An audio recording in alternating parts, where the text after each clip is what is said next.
delighted to have a guest speaker, and you'll never guess who she's called, Susanne Bartel. So she is a Kanban trainer, an AKT, since 2016.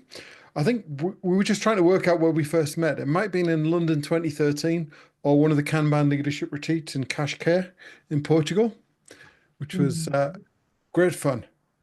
I remember lots of Vino Verde. That was good fun. Lots of great people. If you haven't been to a Kanban leadership retreat, they are very good fun, as well as lots of great stimulating conversation.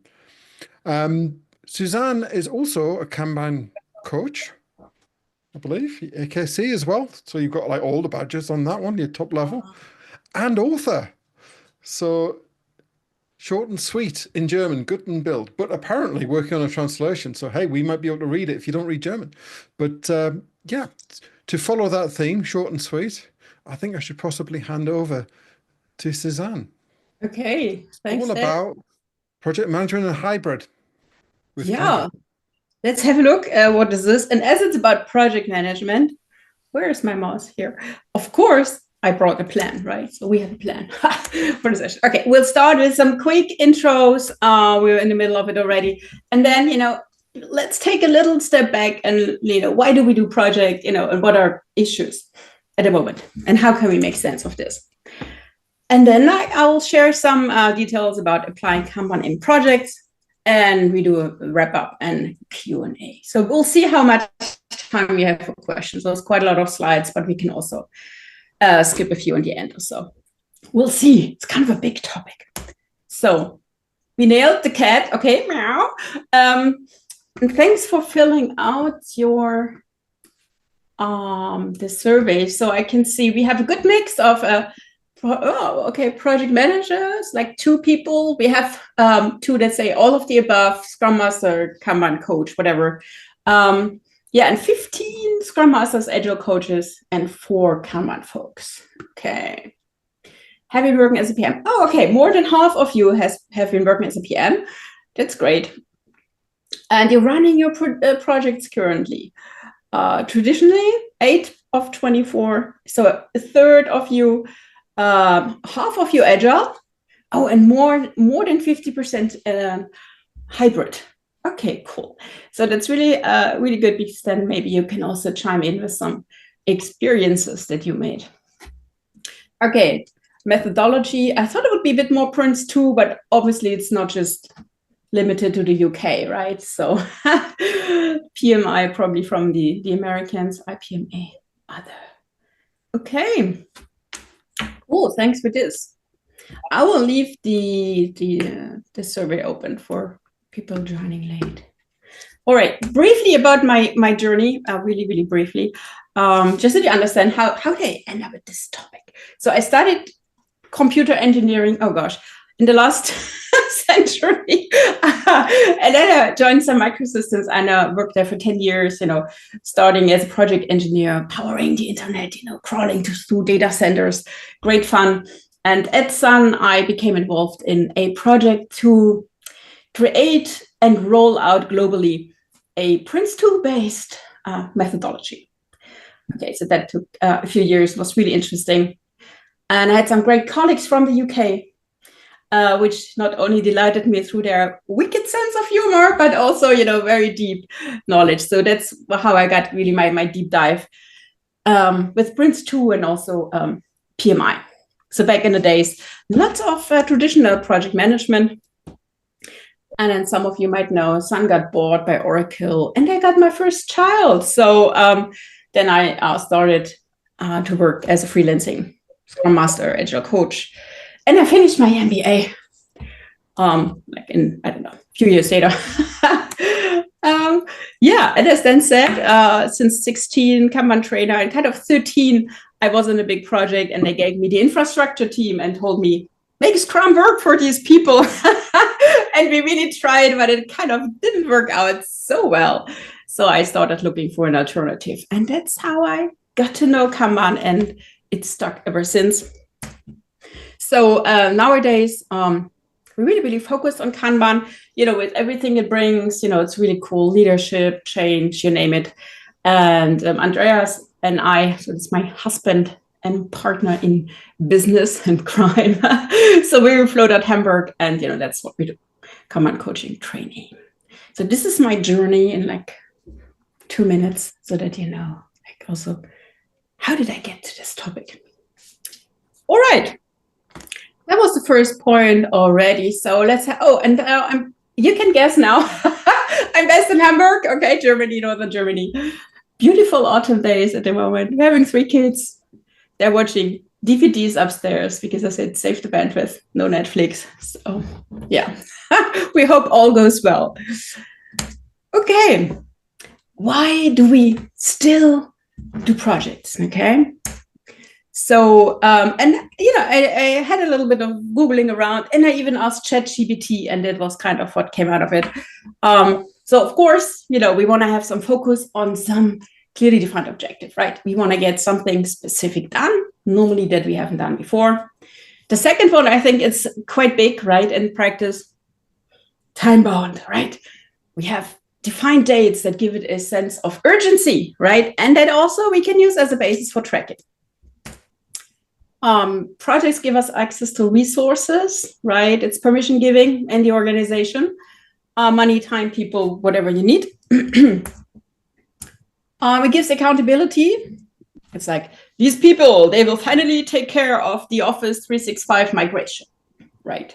So it's not, it's open anymore.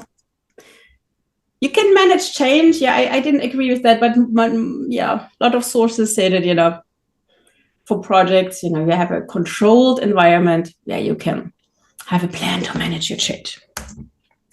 And of course, the last point, I think, of this, we can have people, that normally don't work together, collaborate, together with external vendors, you name it. Okay. Any, no disagreement here so far. Okay. All right. I summarize it as, the projects bring us a structure, objectives, and plans to work against, right? So good thing. And Halloween is coming. I would say projects are not dead, right? You cannot productize everything. Or if projects are dead, no one has told our customers, because, we still, like every organization we go, they all do, they have tons of projects. Too many actually going on at the same time. Okay. So let's have a look at today's business environments, right? And, I took the image, to indicate, it's chaotic, it's dynamic, there's uncertainty and, everything going on, right? Technology changes all the time, world affairs, AI, things happen. What's that? Along the way, in the environment, we need to respond to in our project. And then, of course, we have all the people, oh my goodness, and market dynamics. So, it's always colorful and dynamic nowadays. Still, there's probably no boring project anymore. All right. So some of the issues we've seen in organizations is that the project managers, they're caught in these, in the hamster wheel. They create a plan, and then very soon things change, and they have to replan. And and it's not fun in the long run. And also that it's hard to respond for them to, we learned something in the project that, how do we incorporate this? Because it's not set up to do this. And so one result also that we hear a lot is that, these projects, what are they doing? The project managers, it's all too slow, and, they're not responsive enough. So just some of the issues. Can you relate to some of these similar things? Oh, okay. All right, so here are a few more words. I think you all know this, right? So challenges, limited flexibility. Of course, you can manage your change, right? But, if everything changes all the time, it's not much fun, And then, you're locked in early into a relatively inflexible deadline and the budget. Of course, you can change it all later, but, you need to go in front of a steering committee and, give a presentation why you need more money or more time or whatever happened, right? So you always have to adjust this and justify. And traditionally, there's a lot of emphasis on predictability, right? We try to analyze and plan things out, right? And then we write the plan and we hope things go well. Okay. And I thought at this point here, what would be good? The Kanban model. Who of you knows it? Yeah, heard about it? If not, have a look, I had to think about a session with Liz Keogh. I think it was even in London where we did this exercise. It was really great. And so it's a sense-making model. And I think it's pretty self-explaining. So you see here on the top right corner, it's the complicated domain. So, we can have governance constraints, we do sense, analyze, respond, good practices, everything tightly coupled. And this is the domain where the traditional project management methodologies really, grew up in and became strong, right? Okay. Is that a question? Or just background? Okay. And so, oops, what's going on? And so what I think, and it's maybe a bit rough, I had a discussion with Andreas about it, but I would say that if you have a look at the projects nowadays, they have a bigger share of complex, or, they usually, at least the projects we see, they are a mix of complicated and complex. And I have a few examples here. For instance, I've been involved in a huge project, they want to create a new semiconductor production line, okay? And, the project is not complicated.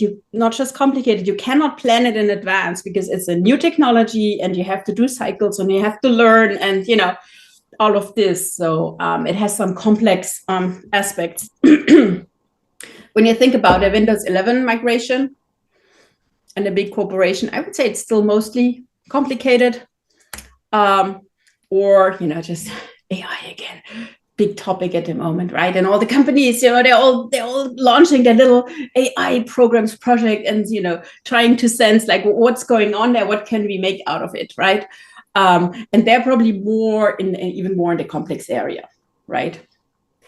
So long story short, I would say the increasing part that's complex. It's probably one of the reasons why the purely traditional approach might be not as appropriate anymore. Okay.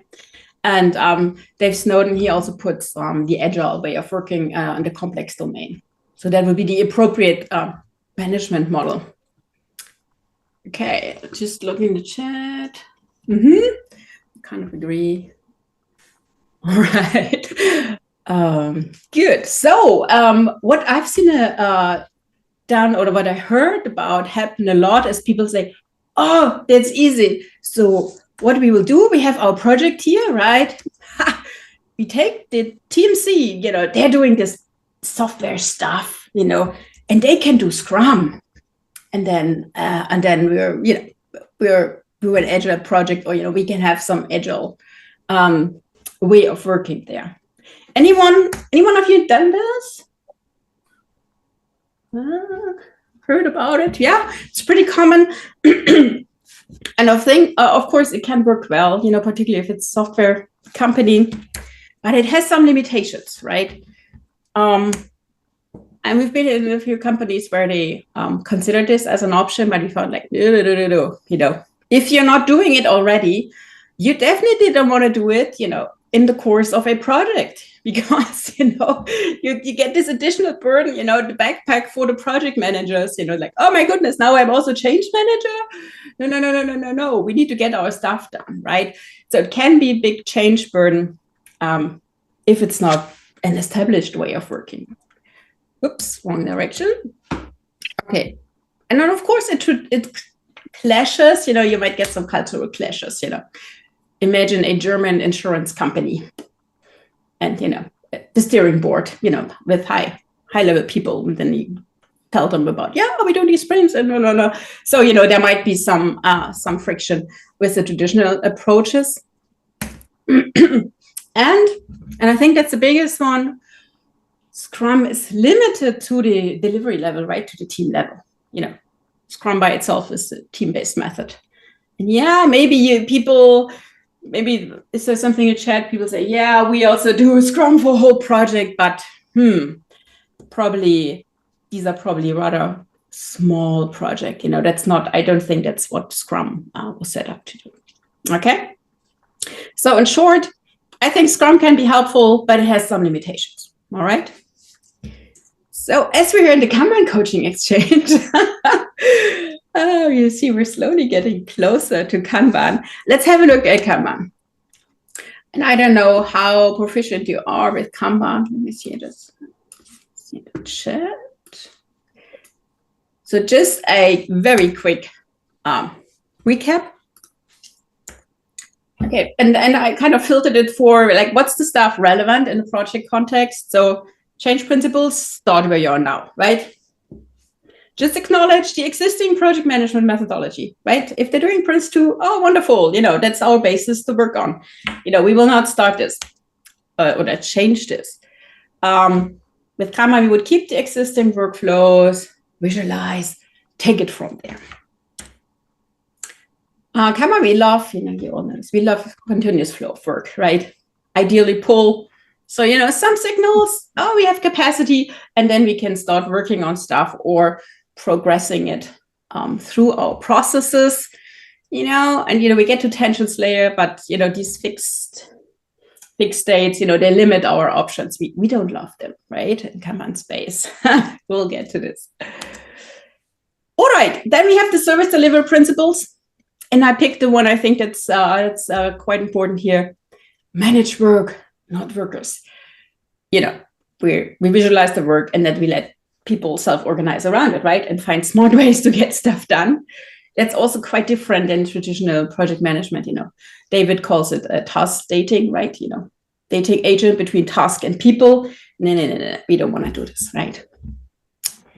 Okay, and then of course we have our 6 fantastic Kanban practices. Brief overview. I'm sure most of you have seen those. Visualizing, work and the flow, policies explicit. And this together is already really nice because it gives you a frame to self-organize, right? Or a setting or an environment. You can do this with teams. You can let them loose a bit, but still, make sure they don't go crazy. So really, really helpful.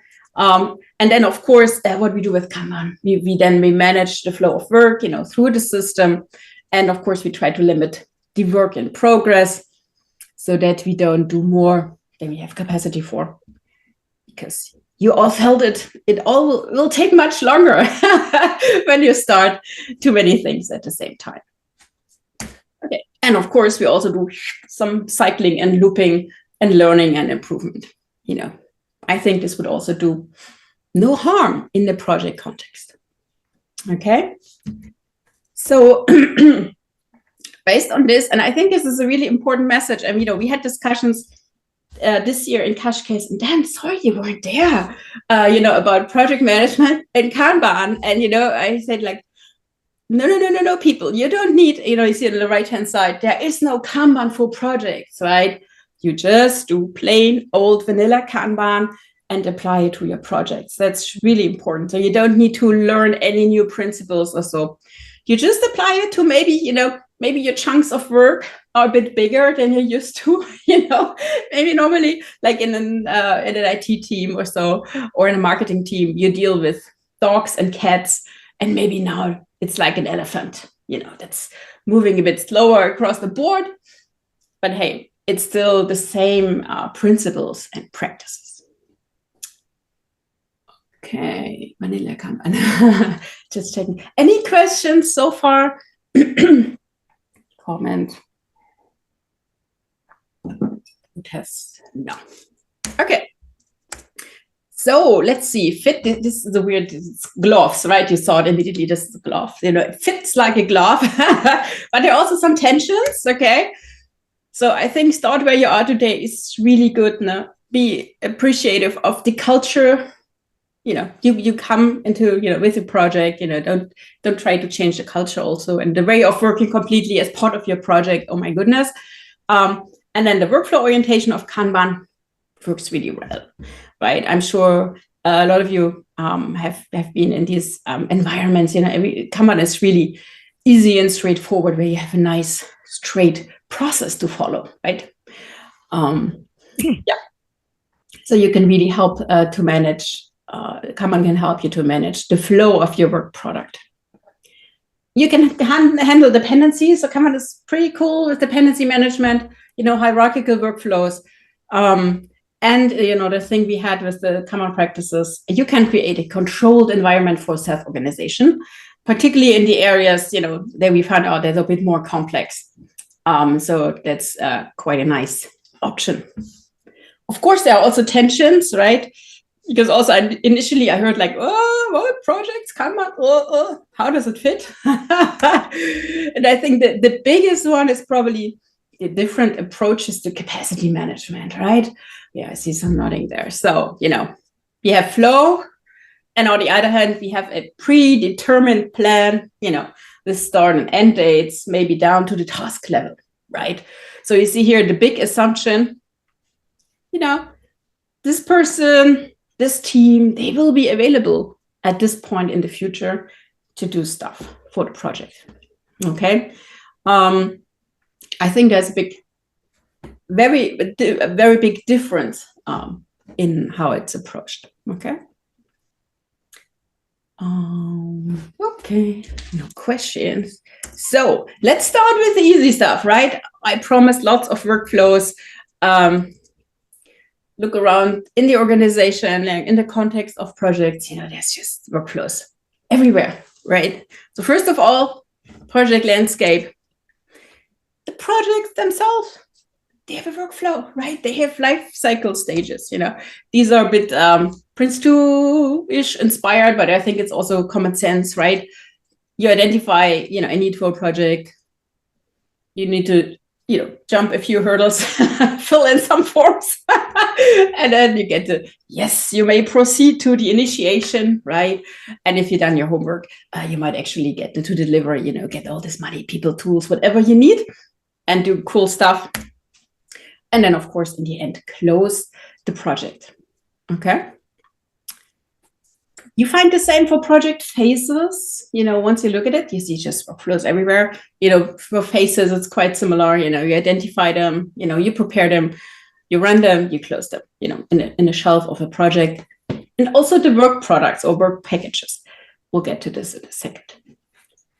There was a question for examples of pull signals. We have some, I have some concrete examples for this, Helen, later. Okay. All right. So the tension area of pull versus fixed dates or predetermined dates. From my perspective, there's two things that do the trick. First of all, management levels. And you see here that's pretty much plain vanilla Prince 2, right? So we have the direction level, where all the big decisions are made regarding the project overall.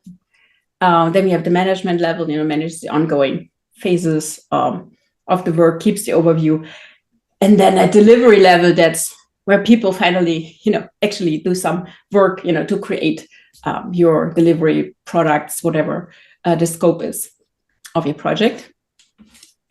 And we need these, we need containers for our self-organization. And for this, we have work packages. So I have a few more details for these. And I brought you as a little sidekick my virtual Susanne.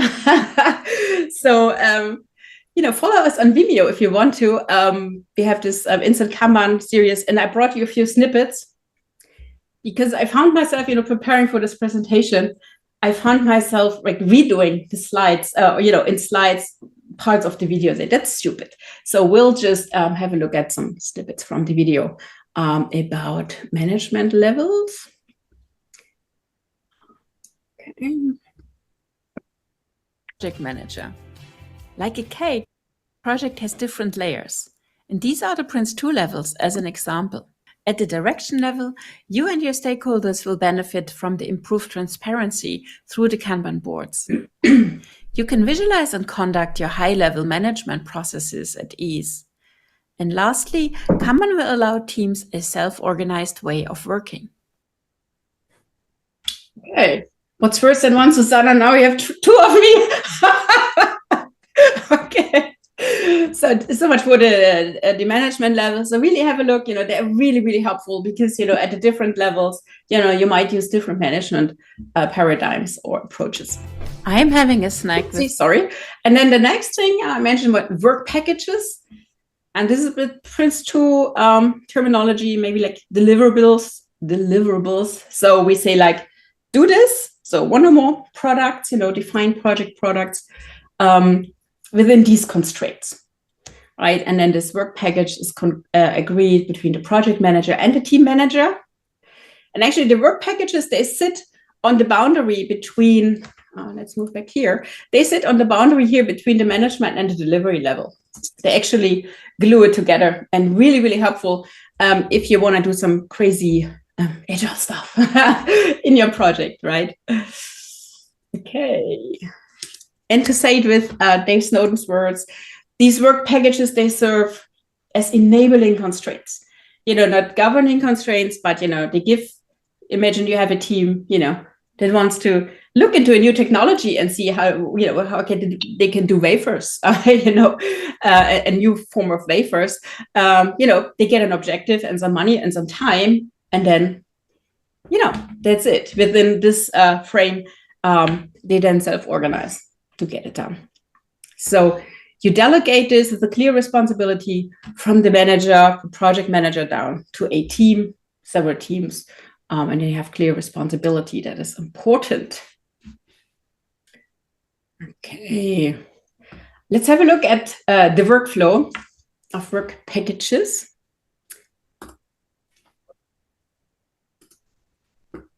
Okay, no, so ta-da.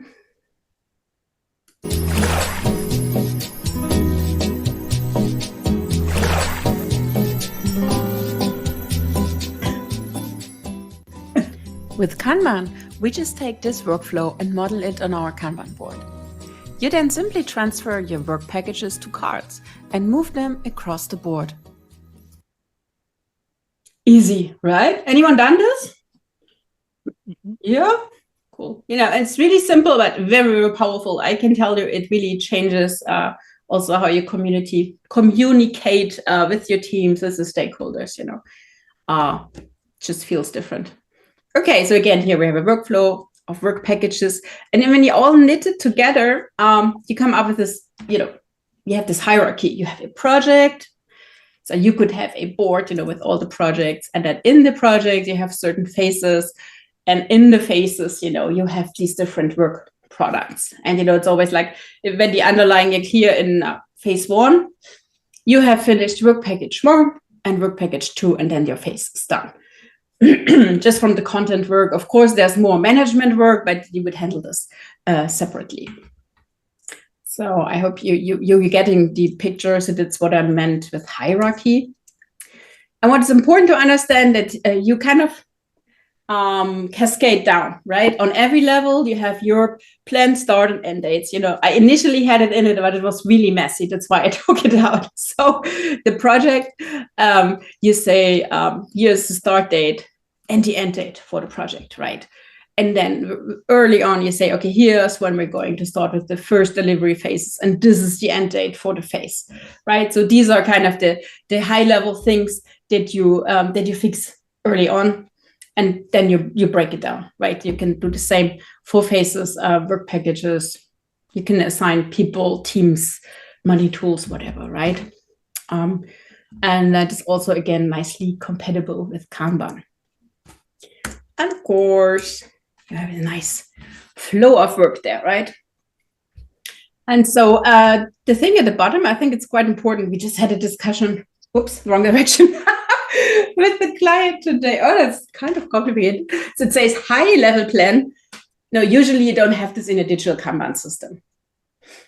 So at least, the Kanban tools, I know they can't handle this well. So what we see is normally the project manager, they have like one nice little PowerPoint slide, that gives the details, like this is the project. And then, like some calendar view of phases. And then that's something you would normally have in addition to your Kanban boards. Okay. And you can use this on the steering level, for the big for the big discussions. Right. No question. Okay, so how does it change the game, right? So I think really also from what we've seen in practice, it totally changes the communication, because and I've been a project manager myself. So you have, as a project manager, you have your project, your Gantt chart and MS Project or wherever, but it's kind of your thing, right? And of course they can look into it, but it's not that visible. I think here you really have very low hurdles for people to just have a look. So there's basically no barrier, right? Just open the board and you see what's going on. And this is also true about the progress. And we'll have a closer look how we can get this done really nicely, so you really see how your work packages are progressing or not. So I think it makes it a lot easier to talk about it and make management decisions, what to do if there are any issues. Okay, holding a Kanban meeting with the PM team in front of the board, really, really cool. Do it once a week. I think it will also work for you folks really, really nicely. It's important to understand that at this level, so we're still management level, right? You usually don't have a pull system, say goodbye to your idea of a pull system. I don't think that's realistic at this time, because at least in my experience, for this project, at the top level, you have some fixed dates, to work against, some committed end date, well, you might renegotiate this. And of course, there's always tolerances and na.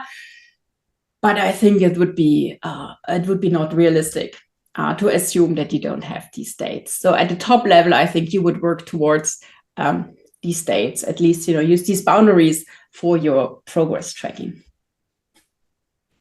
Okay. All right. Yeah, so we do the traditional thing there. But you'll see it's still what we've seen in two big projects that are using Kanban boards with their work packages on, for instance. They started and they had 20 work packages, and they found out quickly, like, oh, maybe that's too much, right? So they had kind of started all at the same time. So what I want to say is, even if you don't have a technical pull system with WIP limits and so on, you have very smart people usually, right, in these organizations, and they look at the board and they scratch their head and say, maybe that's a bit too much. Let's reduce. We can, pause a few, or start them later. So I think there's already a lot of there can be a lot of improvement also without WIP limits or having a formal pull system. Okay, so I think we covered the big management thing, but now, of course, our project, we want to do something, want to create something helpful, cool. So let's dive quickly into the delivery level, right? Okay, lots of work. So, as I said, delivery will happen within these containers, however you call these, I'm just sticking with Prince2 terminology here. Work product, you delegate them, and then the person you delegate it to and the team, right, they will have a look and then see how they can get it done within the constraints they're giving. And usually you can do this rolling wave, implement rolling wave. Anyone know this? So, right, imagine so you're not doing let's say the task breakdown for work products that you'll start next year, right? You just take the one like, oh, we need to start working on this like in 2 weeks. So let's now do the planning. And that's also really nicely compatible with, just in time, lean, Kanban values. And it already improves the flow a bit. Okay, because you will just do the planning in, briefly before you start actually doing stuff. So which meaning, imagine the project has been running for half a year already. You can incorporate everything you learned along the way before you do the detailed planning on how to implement this one work package. Really nice. And of course, you can support this with the workflow, right, on the board. And then you just do management by exception, right? Let the team work and, tell them, you are responsible to make sure the work package is up to date. And if you have issues, you need to block it or whatever, right? But let us know. Okay. And it's also really easygoing way to do your issue management, for instance, also risk management. So the teams we've seen, they usually start managing their issues and risks also on the Kanban board, which is really handy. You can delete quite a few Excel sheets when you do this. Okay. All right, so 2 little video snippets, delivery. Hey, and you can use Kanban also for a more flexible, agile delivery. Teams can use the Kanban board and apply Kanban practices to manage their work in a flexible manner. This will support transparency and collaboration in the team. Okay, and now comes the cool part, people, how we knit it together, right? So let's see. Finally, let's see how you seamlessly link management and delivery. After her planning, Philippa transfers work packages to cards on the Kanban board. When it's time to start working on them, the team break these down into activities or other work items and put these cards on their board. They then work on these items with the help of their Kanban board and team-level practices. Once cards are completed, this is signaled to the project-level board, where the work package cards move forward accordingly. This also works if you have multiple teams, of course. I hope you now have an idea how Kanban can help with both project management and delivery. That was a bit cheesy, but hey, okay. All right. I hope this video helped you, because it's really, that's kind of the core mechanism, right? You have your high-level workflow that triggers certain action in the delivery workflow, and you try to keep it organic, teams working independently, using all their brain power experience to find the best way they can work. And of course, you can mix it. You can also have like one of the teams being a Scrum team, or, just outsource it to a vendor completely and just tell them, do whatever, let us know if you're late or something. So it's really flexible, right? You can mix and match. Okay, so general setup. I think you've seen this just in the presentation. One thing, it's really, really cool if you have a portfolio board. It's a big term, but, just put your projects on cards, and then again, show them where they are in the workflow. Really, really helpful. Ditch this Excel sheet, bring it into Flow, and you'll see communication will change. So usually what we have is like a portfolio board with the project, and then for the project, a separate board. Sometimes you can share the board, like if you're a project manager and have 3 projects, you might combine them on one board. And usually you would find there the faces and the work packages. And then you would have your team boards. Normally you'd have them separate, but it depends also a lot on the tool, but that's the general idea, right? You have a management board and 1 or more team boards. Okay, and there's a few differences, like imagine this very long running large project. There you would definitely have a project board, used by the whole project management team, because there you'll have a full-time project manager, and full-time team managers. And then you will have boards for the teams, and then you can do nicely doing this rolling wave planning together. And I brought you an example from a big project, and you see there, that's how it would look like here. They have a gate-based process. So they have a standard methodology, remember? Start where you are. So we have these gates, and these gates relate to milestones, and then the milestones are broken down into work packages here, and they all crawl along. There's the little 0 to 100% columns. And when you're done, they're over there, and then party on. Okay. And then in addition to this, like the green boxes here, they would have cards on the team boards linked to them, right? So on the team boards, they have all the activities to actually implement the work packages. Making sense? Questions? Okay. Looks kind of like flight levels. Yeah, in a way. Yeah. Yeah, so you have your coordination levels, Yeah, it's the same mechanism. Yeah. Mm-hmm. And so for smaller projects, and I don't know how it is in your organizations, we have a few of these clients where they have like, normally people don't join the projects full time, but they do this, in addition, competing with their day-to-day work. And of course, then it's different, right? So you would have maybe not a full-fledged project board. Maybe you have a project board for several projects, and then these things, teams have an additional lane, for the project work on their board. So they have like the day-to-day work and the project level board. And then you just have to agree with the project managers how they can request support for their projects, right? But the project work would end up together with the other work on the team's boards, which is really cool because it makes all these prioritization conflicts jump at you, right? We say like, oh, we have a Trillion project. Oh, but we also have to do our day-to-day work. It's like, maybe we need to do something about it. Okay. Last cool thing, token system. Anyone heard about this? Token system. It's like, to Helen's question, token is like you have the, let's say, team internal poll signal, right? When you limit your board and columns or by person, that's something that is visible only to the team internally normally. But we can also have tokens that serve as signals for capacity to the outside.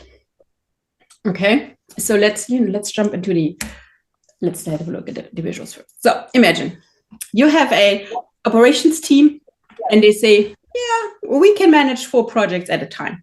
And you saw it in the prior slide. You can, we've done it a few times. You would base it on data. How many projects do we currently have? Empirically, way too many. Okay, let's halve it. Maybe that's a good starting point for your number of token. So you negotiate, with the different players how much they can take on. And you see here the operations team.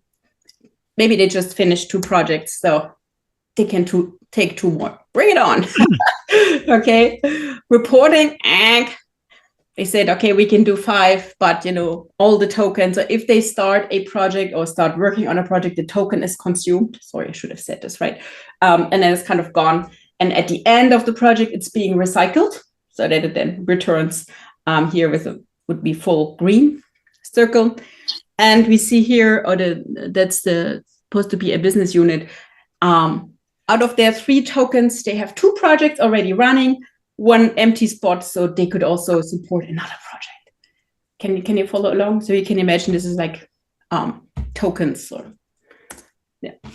And now imagine someone says, I want to do project ABC, and I need operations, the reporting team, and the business unit. That's supposed to be the BU here, the yellow folks. Can they do the project? Do they have capacity to do the project?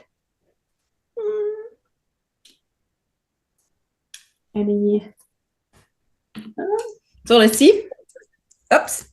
Okay, operations. Yeah, cool. They have 2 tokens. Wonderful. Reporting. BU, they would also have capacity. So that is what a token system would give you. Okay. You can also do this really easily. Just counting the amount of projects, put them into an Excel sheet and have a look at it once a month at the point where you decide which new projects are getting started.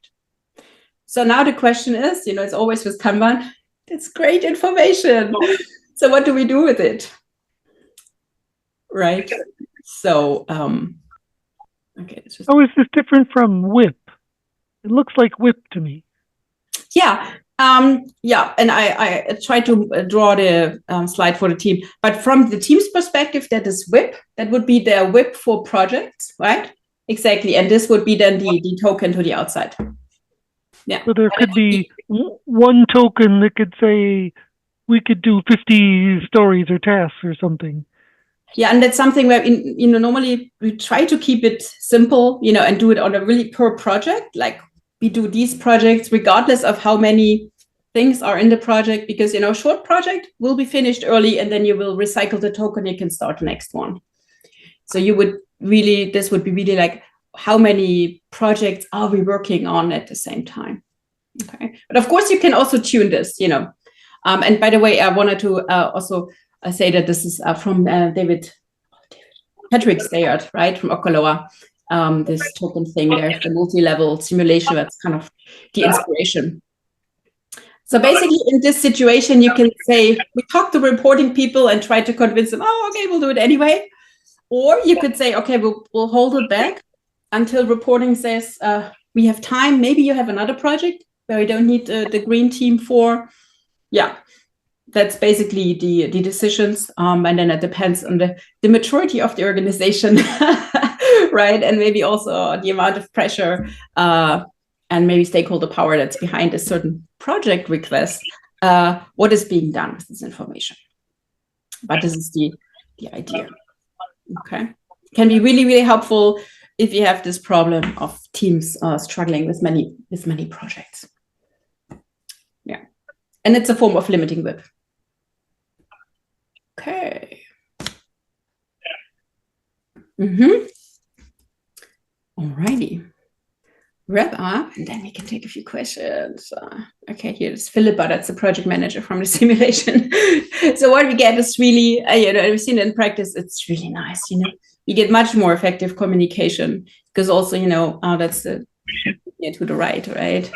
We have a good visualization also of our management processes.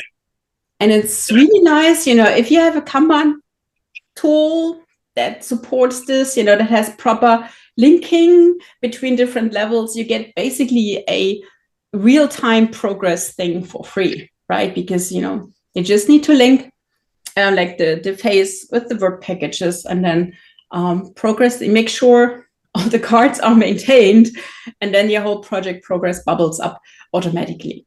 It's really nice. Of course, it's not be 100% precise, but usually it's way better than people just looking at a project plan and trying to figure out what is going on. Okay. And the thing is, at the delivery level, that's the thing here. You can really let parts or the teams, you can let them loose and say, do whatever, but, you need to be done by then, and don't spend more money than X. And this relieves the project manager a lot, right? Because you don't need to do this detailed planning, assignment, chasing people for updates, and then replanning. You can digital this, and you can do this fantastic rolling wave approach. So meaning plan late, you plan the details before you want to implement them and not like a year in advance. Yeah, these are the benefits we observed. Any opinions? Opposing views? You're so quiet. Okay. So I have a view. One of the things that I try to do in reforming companies from doing bad things is I try not to let them set the delivery dates from the original plan, waterfall style. Instead, I have a model that calculates how much the scope is growing and how much the productivity is. And then I output the delivery date, and they can turn the levers to try to adjust that. But they can't adjust the delivery date. They can add people, they can subtract people, they can add scope, they can increase the budget, but they can't change the date. Okay. Cool. And this seems like it lets them set the date in the beginning, and that's kind of dangerous. Yeah, I mean, we all know what happens. So we try, and what is the key takeaways going in there over time. Help them to move away from all these fixed dates, so get more into flow and see. And Dan, I think you made the comment about metrics. So what you can do, of course, it doesn't make sense if it's a 2-month project, but if you're really a big, long-running project, you can do this lean forecasting magic from like Troy McGinnis. Once you found, our work packages, they're stable. They're not crazily different. They're roughly same size or same distribution of size. Let's have a look. How many of these do we get done every month? Okay, 4. Oh shit, we still have 400 in the queue. What now? Right? So, it's just an example, but you can do some really easy, over the thumb, get some ballpark numbers and check how you're doing with like lean forecasting. That's really nice. So I giggled because I read the question in the chat. Which tool's the best for Kanban? They all like suck, take the pain off your job. Not Jira. There you go. You've had my bit. So the screenshot you saw, that Swift Kanban, they're pretty strong, and these are hierarchies, but we feel at the moment they don't give so much love to the tool anymore. But you should definitely go for something like also Kanbanize. You can make it work with Jira. Don't do task MS Planner or Monday. Okay, you need something that lets you knit some boards together, and then I think you'll be fine. Okay, so takeaways. Kanbanana. I remember Kanbanana. That used to be a thing. I think the best thing on tools is definitely to get a visual management tool that was designed to do visual management, not a tool that was meant to do ticket tracking, which has got a visual management plugin on top. Oh, good and then point. You'll have something that works really well.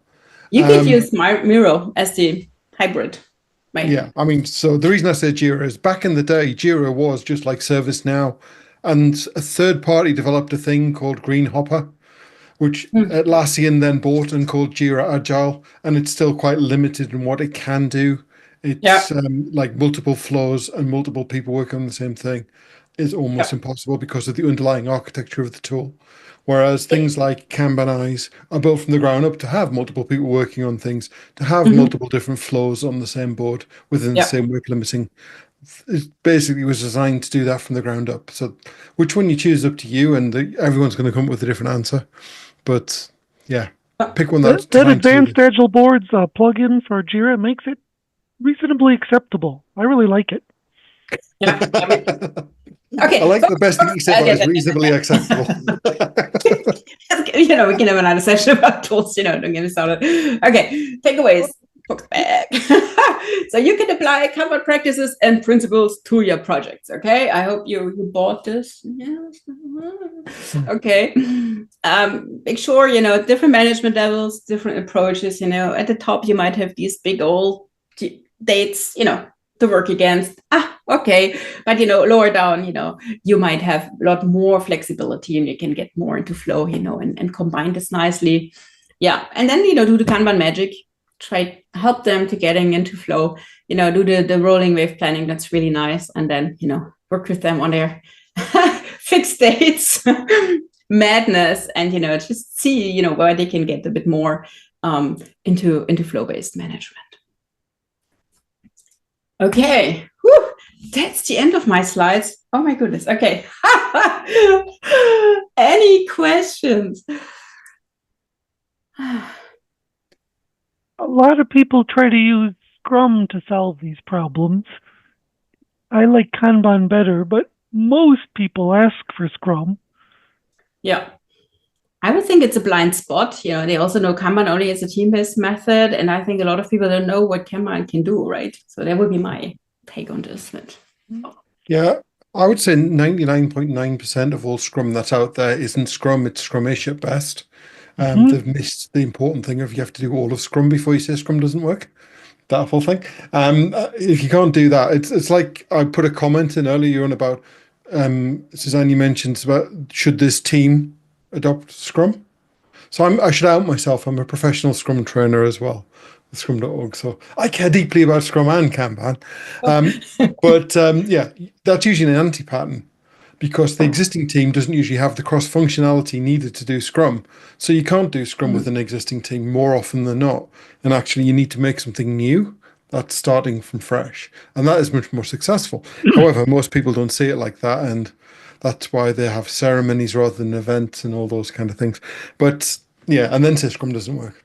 But yeah, absolutely. I think it's what I thought was interesting is you started off by taking away the pull system, Susanne, and then introduced an interesting way of starting with WIP limiting, which is, of course, great steps towards having a pull system.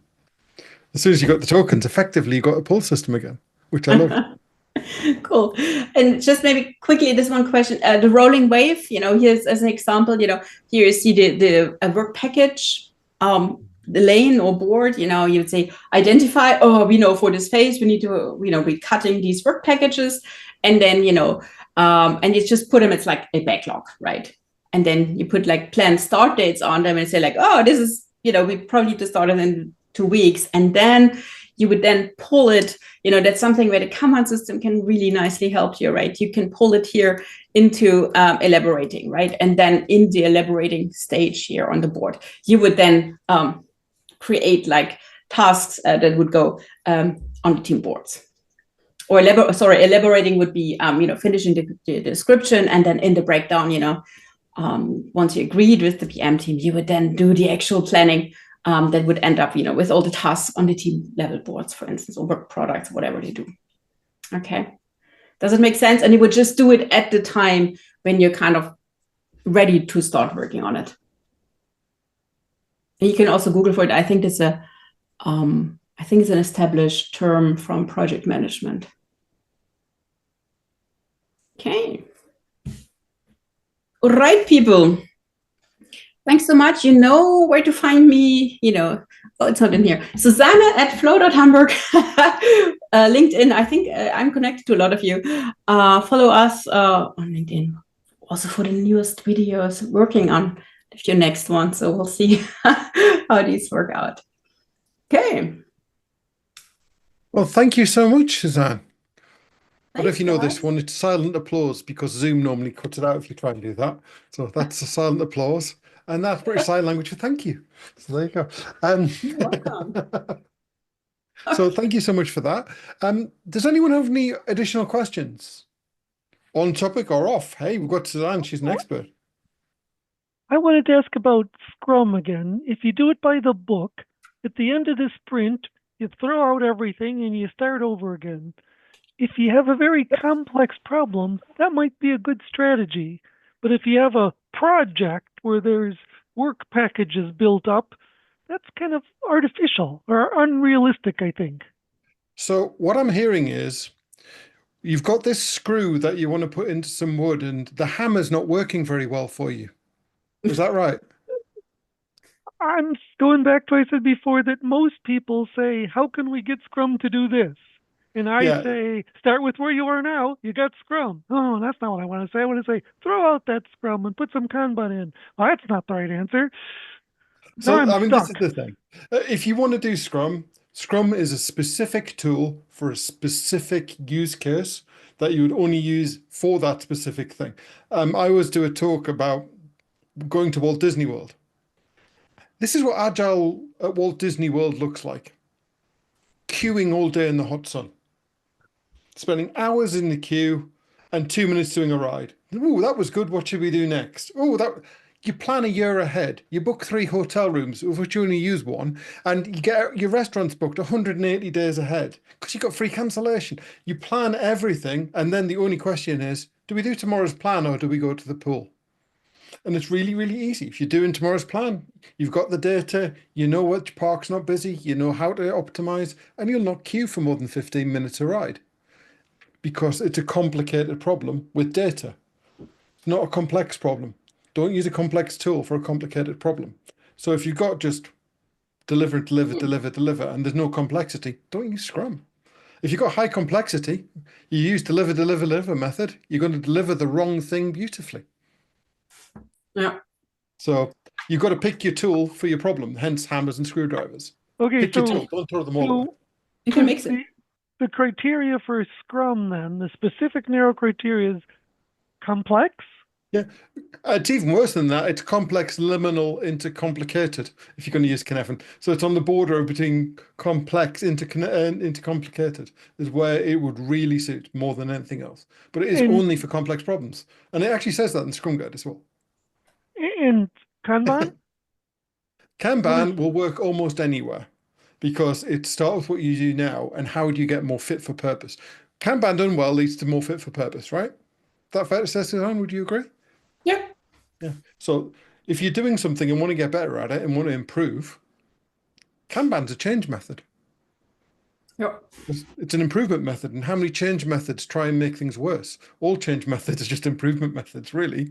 So Kanban's an improvement method. Start with what you do now. How do we get better at that? How can we improve our flow of value delivery to our customers? So that's what Kanban's about. You wouldn't want to take an existing process and then throw it away and start Scrum unless it's really not working. It's got to be a disaster before you do that. That would be silly. Start with what you do now and get better. is always a more effective evolutionary approach. But if you're doing something brand new from scratch and you want to do Kanban, but you haven't got a team yet and you're not delivering anything yet, start with what you do now is tricky. And Scrum's got a nice little 12-page guide. That might be a way to get started and start evolving, for example. So these have their place. And if you've got Scrum and it's kind of stalled and it's not working very well, Scrum Better with Kanban is a wonderful little class for you. Or if you're doing Scrum really well and want to add Kanban to get even better, then Professional Scrum with Kanban is a really good class. One's for Professional Scrum adding Kanban, the other one's for Scrumish, let's get better and start with some Kanban. So the two very different use cases.